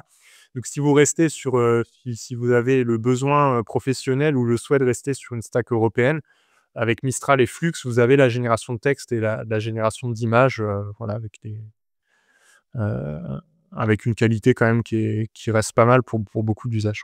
Ouais, c'est plutôt bon et on peut imaginer un biais, c'est que, bah, c'est pas marqué qu'on utilise Flux que quand on fait du Mistral, donc peut-être qu'il y a pas mal de gens qui s'en servent sans le savoir. Ouais, je suis pro d'aller fouiller le modèle, pour voir s'il a une API sous-jacente pour essayer ça m'agace un peu quand on me vend une plateforme, en fait, moi j'ai envie de savoir, bah, qui est le modèle derrière, parce que derrière une plateforme, il peut y avoir tout et n'importe quoi. Les données peuvent partir n'importe où, donc c'est quand même assez bien de s'intéresser à ces acteurs-là. C'est important d'en préserver, sur le territoire pour des raisons de RGPD, de conformité, de certains cas d'usage, faire du droit, faire de la sécurité, tout ça, bah, on a besoin quand même d'une contrainte d'avoir cette contrainte de localisation, donc c'est cool d'avoir des acteurs, chez nous, quoi. Après voilà, on a Leonardo, je connaissais pas, on a Bing, je savais pas qui faisait de la génération d'images, Imagen 3, idéogramme. Là, on aborde une section que j'aime bien, c'est les libs qui permettent de te brancher un LLM. Pourquoi j'aime bien? Parce qu'enfin, on fait du code, pour intégrer les LLM à ces applications. C'est-à-dire, avec ces outils-là, en gros, on peut créer nos propres assistants de zéro, quoi. On peut coder nos propres solutions fondées sur les LLM de façon totalement libre. Ce sont des librairies qui nous aident à nous brancher, en fait, au LLM, de façon directe, qui nous aident à structurer cette communication avec le LLM. Donc parmi nos répondants, on a 12 de répondants qui, mentionnent avoir utilisé le Vercel AI SDK. Alors il a pas vraiment de nom, hein, c'est comme appeler sa tondeuse, la tondeuse. Bah, le SDK Vercel AI, c'est le Software Development Kit, donc en gros la librairie de développement pour faire de l'IA de Vercel. Voilà, ils sont pas trop foulés sur le budget naming. Et elle est a priori plutôt dominante dans l'écosystème JavaScript. Elle l'est chez nos répondants en tout cas, et c'est un peu celle que je retrouve le plus souvent dans le JS. Super bien documenté, j'invite vraiment, tout un chacun à aller chercher la doc parce que si vous connaissez pas ce type de librairie, vous allez vraiment apprendre comment on parle à un LLM pour de vrai, quoi. Comment on fait du vrai prompt engineering, un peu de pro. Comment on raisonne en termes d'agent et comment on dépasse le fait de juste parler à la boîte de dialogue, de ChatGPT, quoi. C'est quand même super intéressant. On a transformers.js, je ne connais pas. Je vais juste vous dire, bon, pour ceux qui découvrent l'écosystème LLM, Transformers, c'est l'architecture de réseau de neurones profonds qui est sous-jacente en fait au LLM. Les LLM ont été rendus possibles grâce à cette architecture. Pourquoi? Parce qu'en fait, elle fonctionne bien sur des très, très, très, très gros modèles. Alors qu'avant, on ne pouvait pas faire des modèles aussi gros, ou en tout cas, ça n'avait pas d'intérêt. Ça a cassé en fait ce verrou et on a pu se mettre à faire des réseaux de neurones de taille aussi grande qu'on veut, si je caricature. C'est ça qui a donné les LLM. Ça, c'est pour le nom. Après, je ne sais pas exactement ce que fait cette lib. ONNX Runtime, c'est un peu plus particulier. ONNX, c'est une librairie de réseau de neurones profonds. Donc, je ne sais pas exactement ce qu'est cette runtime. C'est peut-être une façon d'utiliser en JS. Voilà, et pour finir encore un peu sur un truc qui n'est pas le premier, mais qui me tient à cœur, c'est LangChain. On a 2 de répondants, 56 réponses sur 3171. LangChain, c'est quand même plutôt un truc de l'écosystème Python, en fait. Donc, ça s'explique qu'on l'ait un peu moins. Mais il y a une version JavaScript. Et au-delà de LangChain, il y a une deuxième solution qui s'appelle LangGraph, qui est liée, hein, qui est fait par c'est un projet open source porté par la même société qui s'appelle LangChain. Donc LangChain, LangGraph, on peut les mettre un peu dans le même paquet. C'est ce qui permet de créer des agents et donc voilà, c'est l'acteur majoritaire en Python. Il est, d'après notre enquête, un peu plus confidentiel chez nos répondants dans le web, mais ça, moi, je tiens un pari que l'année prochaine, on verra une explosion en fait sur l'utilisation de LangChain, LangGraph dans l'année à venir, voilà, en termes d'usage. Puis après, bon, ben, on a les SDK des fournisseurs, le SDK OpenAI. Bon, là, c'est ce que si tu restes chez OpenAI, que tu as choisi leur LLM, bah, tu as les solutions logicielles. Bah, Mistral va avoir son SDK, Anthropic aussi. Chacun va fournir ça. Ouais, pour LangChain, moi, c'était un biais de développeur back-end que je suis, mais j'entendais qu'il y avait de plus en plus d'implémentations qui étaient faites dans différents langages back-end. Alors, je ne sais pas ce que ça vaut? Est-ce que c'est aussi complet que le LangChain Python ou JS qui sont, on va dire, extrêmement, on va dire, enfin, il y a beaucoup de contributeurs, mais du coup, il y en a en version PHP, en Ruby, et c'est vrai que naturellement, si je dois faire, du développement, en passant par un LLM, j'aurais tendance à en Ruby, qui est mon langage, à passer par LangChain, par exemple. Enfin, à creuser, hein, mais c'est vrai que c'est très intéressant parce que ça permet de faire beaucoup de choses, enfin voilà, faire du RAG facilement ou de pouvoir, prédire exactement la sortie, enfin avoir des sorties structurées et cetera. Enfin, c'est très agréable à utiliser, quoi. Ouais, complètement. Je pense que par exemple, le Vercel, OK, mais tu es dans l'écosystème Vercel, Next.js, React, hein, tu as des hooks, pour te brancher à React côté client, en fait. Mais si tu vas sur du back-end, ouais, je pense que LangChain est quand même un acteur, un peu majoritaire. Alors Python est la base, donc c'est le plus répandu, la version, vraiment, on va dire, officielle. JavaScript est supporté officiellement. Il peut y avoir des petites variations dans l'API, mais a priori, il reste populaire, en JavaScript. Notamment, bah, parce que tu vas aussi avoir besoin d'avoir une connexion côté client, hein, et puis le classique, tu veux avoir le même langage client, le même langage serveur, tu es développeur Node.js, bon, bah, LangChain.js, ça marche très bien. Moi, j'utilise peu, c'est vrai que quand je vais en JS, j'ai tendance à aller chez Vercel, donc à être sur Next, React, le SDK. J'ai pas trop utilisé LangChain.js, mais je sais j'en ai des bons retours. Et tu as LangChain, Go qui est une nouvelle implémentation. Le reste, c'est plutôt la communauté. Donc tu as LangChain Go dont on a parlé récemment, et tu as probablement des implémentations dans d'autres langages du même, paradigme. Par contre, c'est la communauté qui le maintient. Tu es plus dans le Mmh. projet, porté par l'entreprise. Ouais, c'est ça. Mais ça devient une sorte un peu de standard quand tu as pas encore choisi ton LLM, que tu veux pas être couplé à un écosystème précis, bah, tu passes sur LangChain et tout va bien. Voilà, après il y avait une petite question, bah, sur les API navigateurs, quelles fonctionnalités vous aimeriez voir, fonctionnalités fondées sur l'IA, vous aimeriez voir arriver dans le navigateur? Comme je disais, on a eu une discussion aussi avec des responsables chez Google, pour savoir un peu, qui se demandent justement ce qu'ils vont aller mettre dans Chrome, au niveau IA, intégré directement chez vous, côté client, en local, peut-être de façon privée aussi, ce qui est quand même un gros besoin. Et donc on a la traduction qui ressort en premier avec 62, la synthèse de texte, la génération de sous-titres, la reconnaissance de discours, la détection de langage, donc de la langue du site, vision par ordinateur, on va dire, allez, les 6 premiers, au-dessus des 20 de répondants, qui nous demandent ces fonctionnalités-là directement dans leur navigateur, dans les API et qui pourraient intégrer à leurs, applications, clientes et front-end, par exemple. Carrément. Je vois même les IDE genre, Arc qui intègre de l'IA, la traduction, je crois que enfin elle est pas présente par défaut et il faut remettre le module, Google. Donc je pense que dans Chrome, il y a des modules de traduction et les résumés, Arc le fait un peu, mais il a une fenêtre de contexte, pas ouf parce qu'il faut pas q enfin pour l'instant, je crois pas qu'il y ait d'abonnement payant et du coup pour que ce soit gratuit, bah, j'imagine qu'il faut pas que ce soit incroyable donc souvent c'est assez décevant parce que, bah, il prend juste un bout. Donc c'est un peu tristoun. Mais effectivement, c'est des technos qu'on aimerait bien avoir. J'ai publié un article là ce matin sur mon blog où je parlais de comment je fais de la veille et je parlais de DinoReader où du coup, il y a plusieurs de ces trucs-là qui sont intégrés dedans. Donc c'est un lecteur FluRSS et bah, je vois à quel point quand ça marche bien, c'est super pratique parce qu'il y a plein d'articles, j'ai pas envie de les lire en entier. Et par contre, juste un résumé ou qui me donne vraiment les infos qui m'intéressent et qui me le traduisent en français, bah, en fait, ça va hyper vite parce que, bah, voilà, c'est juste une actu, je veux pas lire l'article en entier où je sens qu'il va y avoir, 2 paragraphes de teasing parce qu'il faut quand même qu'il fasse un article. Juste: «Ouais, non, bah, c'est quoi l'actu?» Poum, il me la donne, je passe au suivant, j'ai même pas quitté mon outil. Donc c'est vrai que ça va être agréable. Après, j'imagine que le coût pour ce genre de truc, c'est considérable parce qu'à chaque fois qu'on va cliquer sur un bouton, on va consommer une quantité de CO2 qui est un peu déprimante. Mais effectivement, si ça consommait pas d'électricité, et d'énergie, ça serait super agréable. Ouais, je pense que c'est un questionnement assez intéressant parce que, hem, moi, ce qu'il faut quand même garder en tête sur cette problématique, c'est que, bah, déjà, elle est poussée par les consommateurs et il faut que ça continue. Et comme elle est poussée par les consommateurs, elle est prise en compte aussi par, bah, les créateurs de ces solutions. Et ils sont aussi poussés par un autre problème, c'est leur facture d'électricité, qui n'est pas pour eux, de la marge. Tout ça, à la fin, c'est le producteur d'électricité qui gagne de l'argent. Donc, par chance, nous, en tant que consommateurs, on n'a pas envie que ça consomme trop.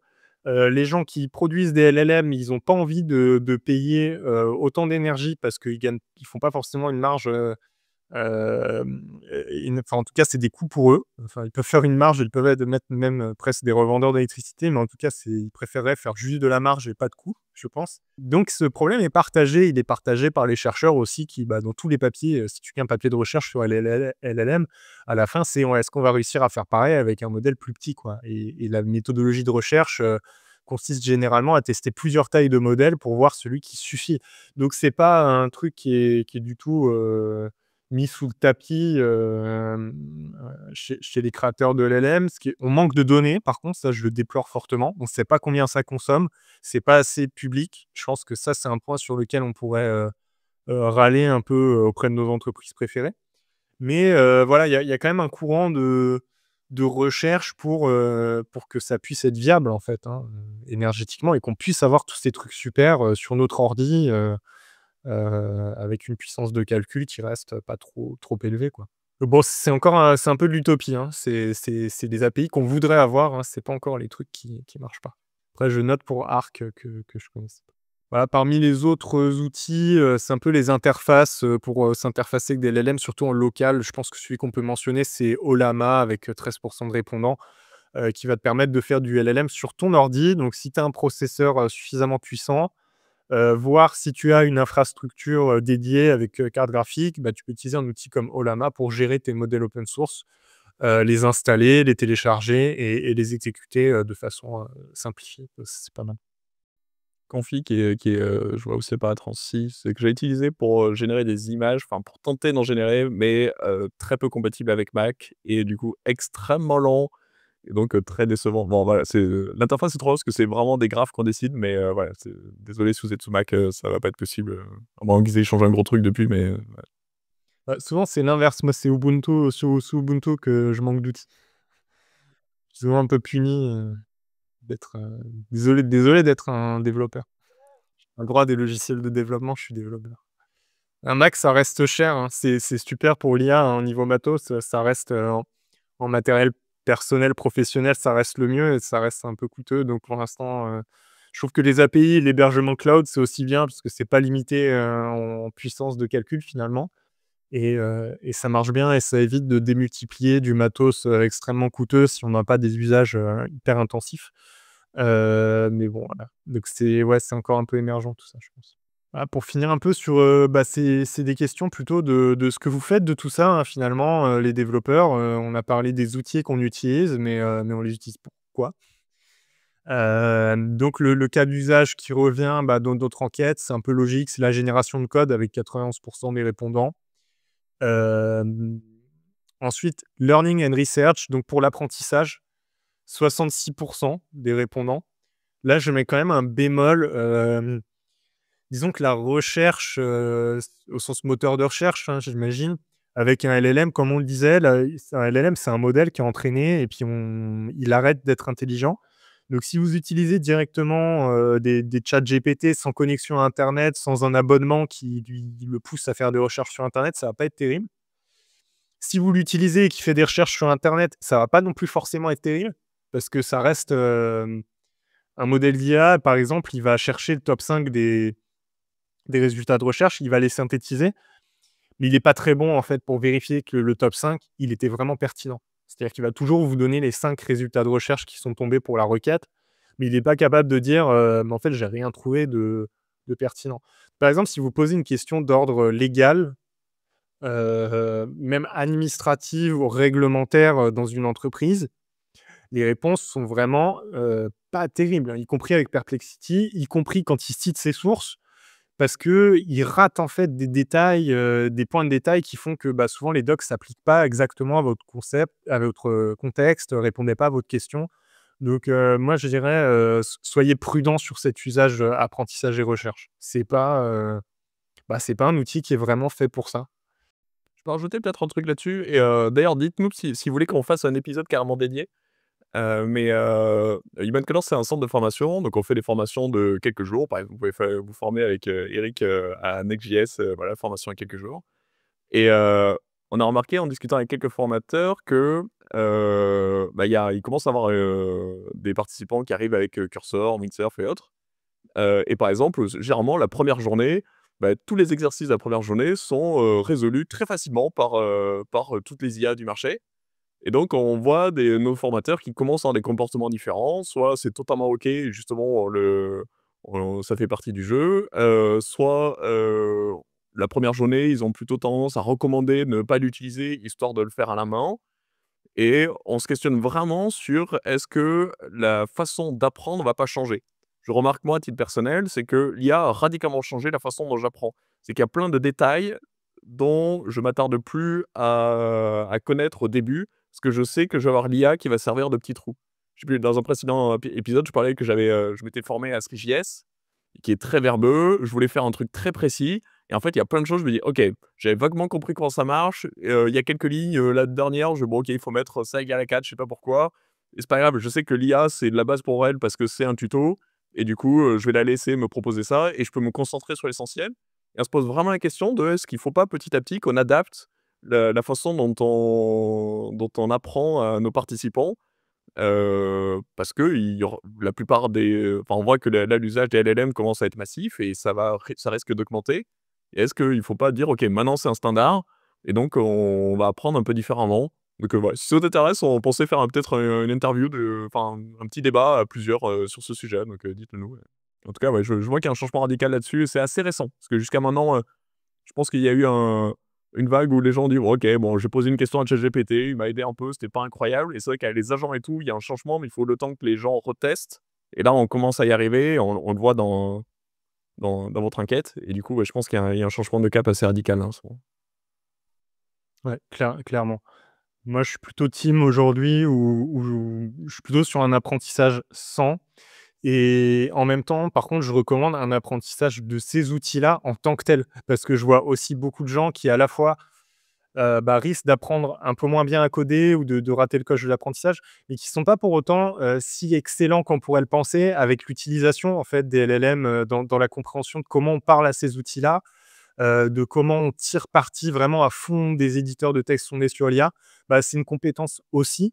Et moi, je conseillerais quand même aux gens de se former aux 2 un peu séparément. D'apprendre Next, par exemple, puis après d'apprendre Cursor sur le cas de Next, mais d'apprendre Cursor pour de bon, à être vraiment un tueur en Cursor qui sort des applis Next, super rapidement et de pas forcément essayer de mélanger les 2 pour finir par être, moyen développeur Next, qui comprend pas tout ce qui se passe et un moyen développeur Cursor qui est pas non plus si productif que ça.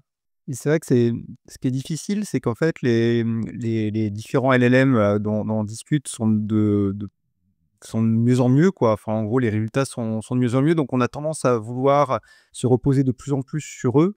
Du coup, je pense que ça reste quand même encore aujourd'hui important, de bien comprendre le code qui est généré. Des fois, c'est pas simple, parce que 90 du code généré, moi, il va être très bien et du coup, c'est parce que, je connais bien le langage et je connais bien la subtilité que je me dis: «Ouh là, alors là, en fait, il s'est planté, sur, telle ligne, il a pas réutilisé tel truc ou il a pas, il a pas compris telle chose». Et du coup, peut-être que des développeurs débutants, vont peut-être trop faire confiance aux LLM puisqu'ils sont devenus, assez bons et au risque à la fin de pas comprendre les subtilités du code généré, en fait. Et c'est ça aussi toute la difficulté. C'est On pourrait même imaginer que ça fasse changer que l'ordre, mais c'est déjà intéressant. Mais tu vois, je pense que l'ordre des choses, qu'on va apprendre va être un peu différent. Il y a peut-être pas nécessité de se concentrer sur la syntaxe ou sur les API d'une lib, au tout début parce que, l'IA va nous les donner et en fait, on les apprendra peut-être parce qu'à force, de demander à l'IA un truc bête, on va l'apprendre par cœur. Et ce qui est plutôt agréable d'ailleurs, c'est qu'on va finir à avoir notre cerveau qui fait juste du cache normalement et pas qu'il y a un début peut-être, pas très agréable où il faut apprendre des trucs par cœur.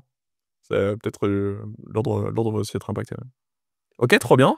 Voilà, donc après voilà, sur les usages, on a quand même pas mal d'usages aussi, référencés encore dans la suite de la liste, hein. Génération de texte, 62.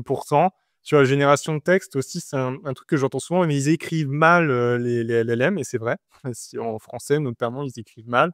En anglais, je sais pas si c'est beaucoup mieux, mais ils adorent les bullet points, mettre beaucoup d'adjectifs, machin, et truc. Ils savent pas s'arrêter à un adjectif clair. qui font des phrases un peu longues avec beaucoup de propositions. Enfin, voilà, c'est ce que je note en français. Mais j'ai quand même une réponse à ça, c'est attention, faites un deuxième prompt en lui disant arrête de faire enlève les bullet points et fais-moi une seule phrase.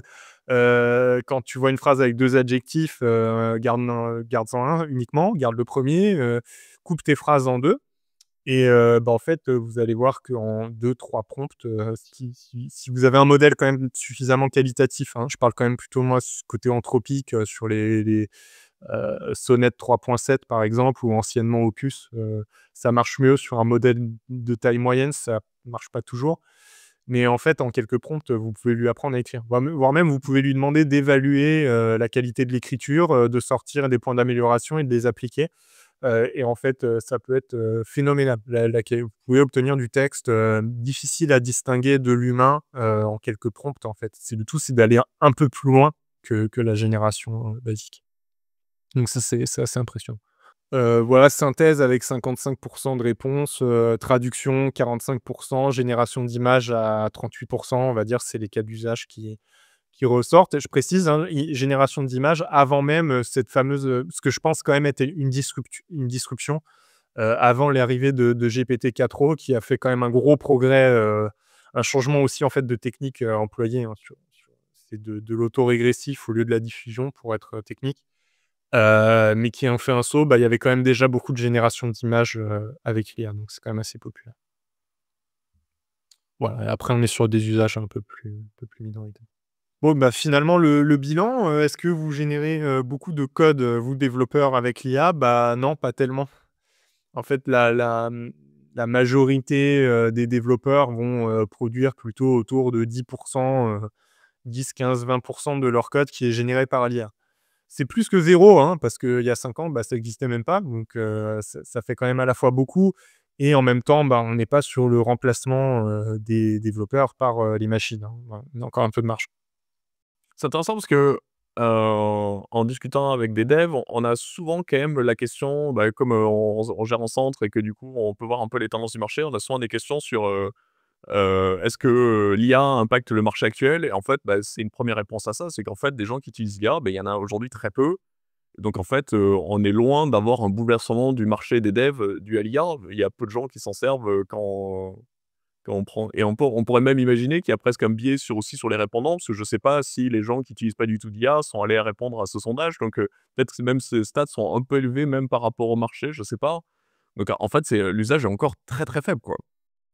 Et on parle des stats d'avril où bon, ça fait un moment que Cursor est sur le marché, presque un an, ou même peut-être plus. Donc l'entrée sur le marché est très lente.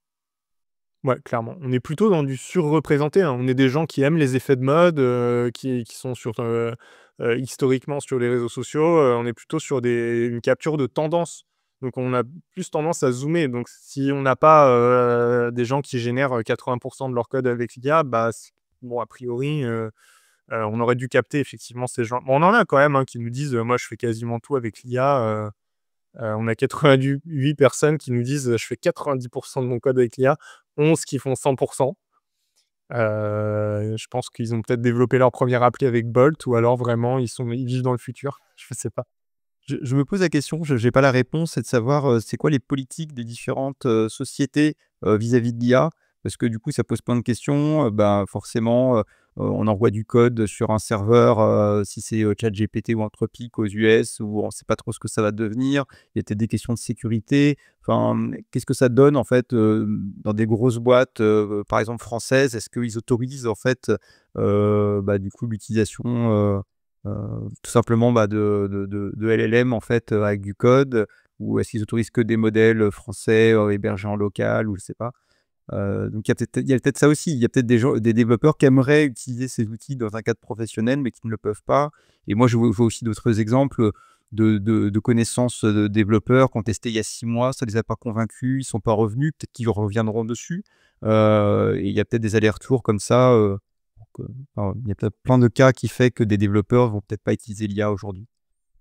Ouais, pour répondre de ce que je vois de l'entreprise, plus dans mon activité de conseil, c'est le sujet d'actualité. Donc effectivement, pour certains, c'est en place, pour d'autres, pas encore. On va dire c'est l'année 2025, est beaucoup consacrée à à la mise en place. Quand ils mettent en place, en tout cas dans les grandes sociétés, ils essaient de le faire bien, donc de façon sécurisée, avec des plateformes hébergées en interne. Alors du coup, pas forcément des modèles souverains, mais ils vont demander, par exemple à OpenAI de faire de l'hébergement chez eux. C'est possible. Il y a des possibilités d'avoir des plateformes hébergées localement par ces sociétés-là. Donc la donnée ne part pas forcément, pour simplifier, hors zone RGPD.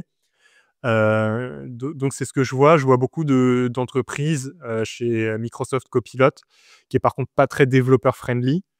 Voilà, c'est pas, il y a un mème comme ça, developers, developers, developers, bah, c'est pas trop ça.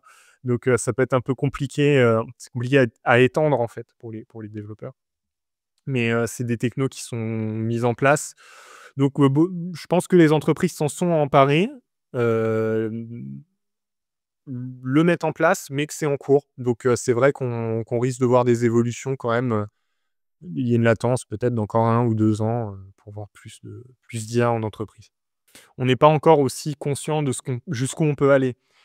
Je crois qu'il faut cerner l'idée que l'IA, c'est quelque chose d'émergent. En fait, par définition, on entraîne des gros modèles et on voit qu'ils se mettent à être intelligents et à faire des trucs. Et en fait, on n'a pas de théorie derrière, donc on peut pas dire ce qu'ils peuvent faire ou pas. Il faut s'y coller, il faut essayer de le faire et réussir ou échouer pour prouver que quelque chose est faisable avec les technologies LLM. Du coup, bah, on est encore aussi dans cette exploration et plus on aura des cas d'usage, utiles et impressionnants et plus on aura une boucle, de rétroaction et une progression de la technologie et plus il y aura d'échecs et plus, ça va aussi, devenir mature et on dira: «Bah, oui, mais ça on peut pas, OK, ça on peut, ça c'est super, ça m'a pas trop marché» et plus on va mûrir en fait comme ça. C'est un peu ce que je vois en tout cas de mon côté. OK. On est un peu plus d'une heure d'enregistrement. Est-ce que tu as peut-être, une dernière stat, dont tu aimerais nous parler? Puis après, peut-être, on pourra faire un petit récap, des trucs marquants, enfin, ce que tu retiens un peu de l'enquête? Ouais, je pense que la dernière stat, c'était peut-être, pour finir sur les dépenses. Je trouvais ça intéressant quand même de parler du marché. Finalement, eh bah, est-ce que vous êtes prêt à payer pour tout ça? C'est aussi le signe, que vous êtes, attiré en tant que développeur ou pas. En fait, en majorité, bah, non, vous mettez pas d'argent à titre personnel dans l'IA. 52 sur voilà 1 800 répondants, mettent 0. On en a qui mettent 1 à 20 24 quand même. C'est typiquement un abonnement à une version, personnelle d'un hébergeur d'une plateforme LLM quelconque et on a 18 entre 20 et 50 dollars. Par contre, en entreprise, on a plus, quelque chose, une répartition un peu hétérogène et on a 12 qui dépensent plus de 5 000 probablement par an, à peu près, je sais pas si non, par mois, en fait, dans la question. Donc plus de 5 000 par mois. Donc bah, voilà, des entreprises qui sont quand même déjà à une certaine, échelle, qui sont des gros consommateurs d'IA. Ça existe déjà et on en a eu, bah, 280 dans les répondants. Donc je trouvais ça assez impressionnant. Il y a quand même un marché, réel de l'outil IA. C'est pas qu'une bulle, il y a des clients finaux, des entreprises qui sont clientes, de ces solutions. On a vu au tout début dans la démographie que tu avais, pas mal de gens qui venaient de grosses boîtes et du coup, on peut imaginer que bon, bah, si tu as 1 000 salariés, que tu leur payes tous un abonnement, à Copilot ou autre, bah, on atteigne vite des sommes importantes, ouais. Je pense qu'on a fait un peu le tour des stats clés, pour ce sondage et puis, bah, à l'année prochaine pour,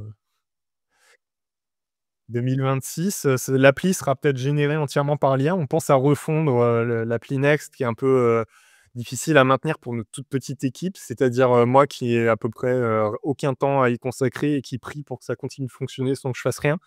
Sacha qui gère un truc, bah, quand même, costaud, mondial, dans plusieurs pays, traduit dans, 25 langues, tout seul. Donc Next est un peu complexe pour notre toute petite équipe. Peut-être qu'on réécrira, la prochaine enquête sur l'IA avec l'IA. On verra, on vous tiendra au courant. Si tu avais, je sais pas, deux trois points à résumer, tu vois, les principaux trucs qui t'ont marqué dans cette enquête, à ton avis, qu'est-ce qu'il faut qu'on en retienne? Bah, je pense qu'il y a vraiment, un dynamisme dans l'écosystème, mais en fait des développeurs, mais dans tout ce que je vois autour aussi, dans toutes les entreprises. On peut pas dire que les entreprises, les développeurs, soient averses à l'innovation. On peut pas dire que ce soit juste tout vient des États-Unis, il se passe rien en Europe. Non, ça bouge vraiment partout. Tout le monde, développeur, non développeur, s'approprie ces solutions innovantes, essaie d'en tirer parti pour être plus efficace, pour être meilleur dans leur façon de fonctionner.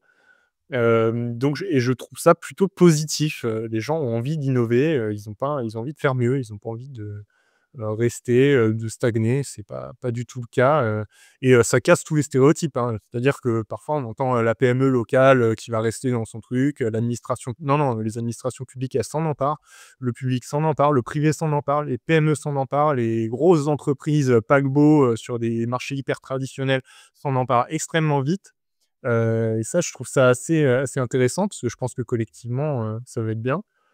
Puis la 2e remarque, c'est sur l'environnement, la consommation énergétique de ces solutions-là. Je pense que c'est pas insoluble. Je pense que techniquement, ce sont des problèmes sur lesquels on peut progresser. Les LLM marchent parce qu'ils sont gros, qu'ils consomment, hein. Ce sera toujours un peu le cas, mais je pense qu'il y a une marge de progression qui est réelle et qu'en même temps, il faut continuer à mettre la pression sur les fournisseurs, sur ces sujets-là. Écrivez à votre support pour dire, «Hey, au fait, combien ça consomme? Je n'ai pas trouvé les statistiques de consommation énergétique, de votre LLM». Si on est 1 million à envoyer, ce message au support, les choses bougent, en fait.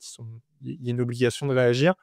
Donc faut pas se brider pour ça et en même temps, faut pas lâcher le sujet, qui va quand même être, voilà, quand Microsoft veut remettre en route, Three Mile Island, qui est un peu le Tchernobyl, américain, hein. En gros, c'est quand même il y a eu un cœur qui a fondu là-dedans. Se poser des questions de ce qu'on fait, voilà, ne rien lâcher sur la partie consommation énergétique des solutions. OK, écoute, merci beaucoup. Si dans les auditeurs et auditrices, il y a des gens qui s'intéressent à ça, on rappelle qu'on a des formations sur le sujet. Donc, on a une formation sur Cursor, on a une formation sur les IA pour les devs, on a une formation en cours sur LangChain et pas mal de formations autour de l'IA. Donc si ça vous intéresse, n'hésitez pas à regarder notre catalogue. On rappelle aussi que tu donnes des formations, pour Event Coders sur Next.js et Astro. Donc, ouais, si vous avez besoin des formations là-dessus. C'est une formation en 15 minutes, on génère une appli Next avec Bolt Voilà, et voilà. donc bon, on reste sur dire 15 minutes, maintenant c'est, hyper rapide. Merci beaucoup et si il y a d'autres State of, donc si vous voulez qu'on fasse des épisodes sur les prochains State of, dites-le nous, ce sera avec un grand plaisir. Merci Eric, pour cette analyse, c'était vraiment trop bien, on était très contents de t'avoir avec nous et à très bientôt. Allez, à bientôt tout le monde. Ciao, ciao tout le monde.